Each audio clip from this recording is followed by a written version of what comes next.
This is Morgan Hazelwood, back again with more writing tips and writerly musings. Today, why I'm trying to get traditionally published instead of just going indie.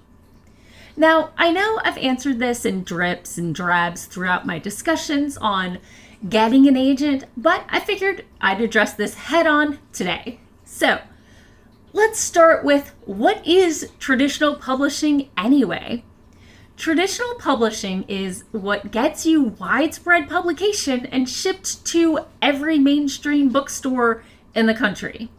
Whether it's hardback, tradeback, or, pulp paperback, you've got a physical item to go on the shelves in the stores where people can see them and buy them.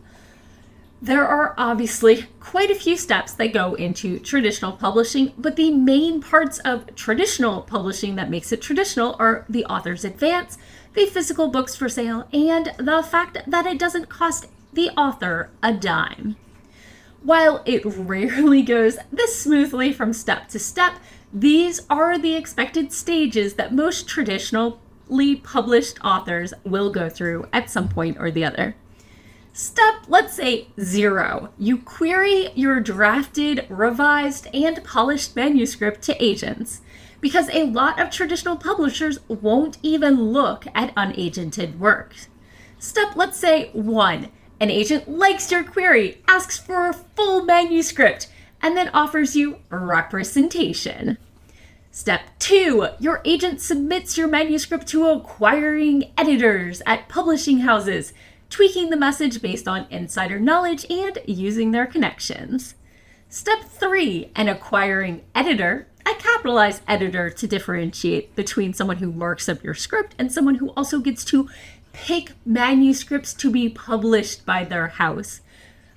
So this acquiring editor likes your manuscript, or in the dream situation, several editors are interested and there's a bidding war Anyway, so step 4, the editor takes the manuscript to their boss or the board of marketing people or something like that and gets them to sign off on the manuscript acquisition. Step 5, the editor offers you a contract. Yay! And the angels sing.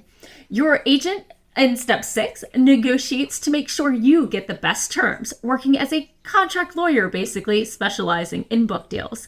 Step 7, yes, sign your book deal. Step 8, your publishing date is scheduled, often a year out. Step 9, usually a round of edits or maybe even a full revision.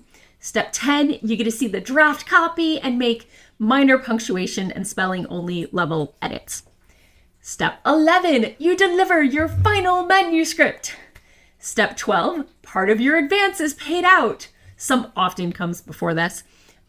Step 13, they show off your cover, the cover reveal, and sometimes you even get to weigh in, if your agent negotiated for that.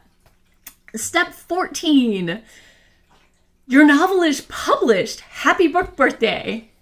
Step 15, by now, the last of your advance should be paid out. Step 16, after you've sold 5,000 to 20,000 books, depending how big your advance was, you have paid out. And after that, you start getting a percentage. Keeping your books in backlog can really help. Only 5% maybe of books ever do this. Traditional publishing isn't going to guarantee you a salary you can live off of. All but the top 5, maybe 10%, make under $20,000 a year, which, you can split the bills with somebody, but it's not something to write home about. However, unless your novel is already a sensation, you're likely going to have to hustle to get traction and do a lot of the marketing on your own. In the oversaturated market and the multitude of social media platforms, finding an audience is a challenge, even at the traditional level. So, who are these traditional publishers? While there are many other publishers that do quote-unquote traditional publishing, you usually hear about the big 5 publishers. These publishers print about 60% of the English language books. You have Penguin/Random House, Hachette Book Group, HarperCollins, Simon & Schuster, and Macmillan. Although Simon & Schuster got sold in November of 2020 to Penguin/Random House. The merger isn't complete, but it's about to be the big four. Lop, lop, lop. All of these publishing houses have things called quote-unquote imprints, which are smaller, more niche publishing departments. They're romance house, kids chapter books, or mystery house, that sort of thing, based on genre and age group. So let's talk about the other options. What is small press? Now, small press runs the gamut between traditional publishing houses not owned by the big five, or four, to presses that do the uploading/cover getting of self-publishing for you, and vanity presses where you pay and they print your stuff, and everything in between. What is indie publishing? Indie publishing is publishing it yourself. There are many publishers you can work with, but most right now are using Amazon's Kindle Direct/CreateSpace to publish ebooks and print-on-demand physical copies. You get complete creative control over everything from the layout of the pages to the fonts to the covers. And I gotta admit, this is the most welcoming platform for genre-defying books that are outside of the quote-unquote acceptable word count lengths of traditional books, or, books that would otherwise be overlooked by traditional publishers. So, all that said, why do I even want to go traditional publishing? Well, I've got a few reasons. First, that book presence. The one thing neither small press nor indie can do is get you into every Barnes and Noble in the country.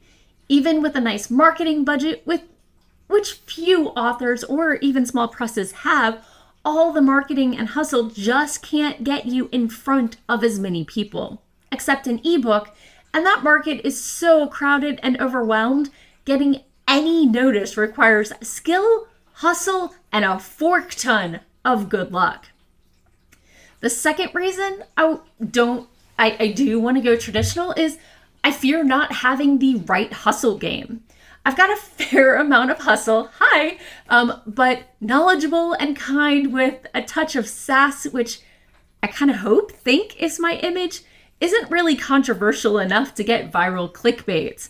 I have no tragic backstory of my own, no massively timely issues in my book, and no love for sparking Twitter wars. And my third reason for going traditional is that delicious external validation that says, yes, your writing is good enough. Now, I'm still querying agents and polishing my manuscript. Let's hope the right agents and the right market aligns for me. Do you have a book? Which way did you go? Is there anything you wish you'd done differently? And that's all for today. Thanks for listening. If you enjoyed this episode, hit that subscribe button and share it with all your friends. It goes a long way towards helping people find me.